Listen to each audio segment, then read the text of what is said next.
So it feels like it was just yesterday when Apple ended up announcing the iPhone SE lineup back in 2016, early 2016 at that. And that was an amazing experience. The fact that Apple were to go ahead and kind of make somewhat of a cheaper budget phone was awesome. And I was just so astounded when something like that were to happen. But unfortunately nowadays, we are seeing some very interesting stuff kind of being announced from Apple. And now we're essentially seeing some very, very interesting stuff basically from Apple, which is very funny. And I'm not really like super crazed out about it. But what I'm hearing from a lot of people nowadays is Apple should be removing the iPhone SE, that Apple should not be making the iPhone SE lineup anymore. And I've said very similar things to this, but it's not quite Apple should be removing the iPhone SE lineup, but they should be removing the iPhone SE 3. So some of the main complaints I've heard about the iPhone SE lineup is that nowadays that there's no reason of us having these type of older style bodies on these types of iPhones.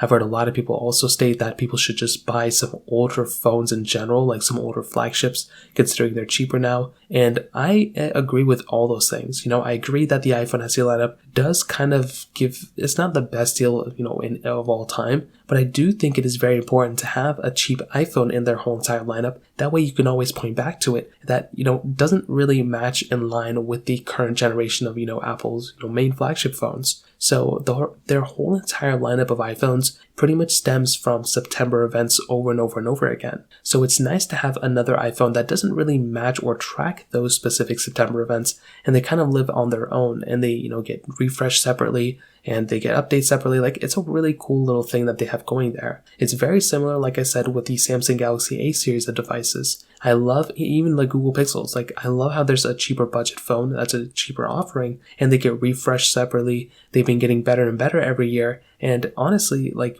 having a budget phone like that kind of also pushes, a lot of developers and manufacturers to start increasing, I guess, features and output and capability of their main flagships. I feel like a lot of the success that, a lot of other manufacturers have had, maybe even like the Pixel series, is that they've been pushing out very solid A series of devices. The Pixel 4a, in my opinion, really pushed Google to make that Pixel 5, a better stable device. Same thing with the Pixel 5a and the Pixel 6a. I don't think, Samsung is too far off from that. I think they do the exact same thing with their A series. But now with Apple, it's just almost like they only have like one phone. Even though they have many phones that they sell, it's just we're just keep seeing these older phones that they've been selling. So I would love to see Apple continue the Apple, iPhone SE lineup. I think that would be really, really important. But I guess we're just going to have to kind of wait and see what happens here. But in terms of that kind of covers it up there. If you have any other thoughts or questions, let me know in the comment section below. Hit the like button, that would mean so much, but definitely hit that subscribe button. More importantly than everything, I also love every single one of you guys. Hopefully I'll catch you guys in the next video. Peace out till then.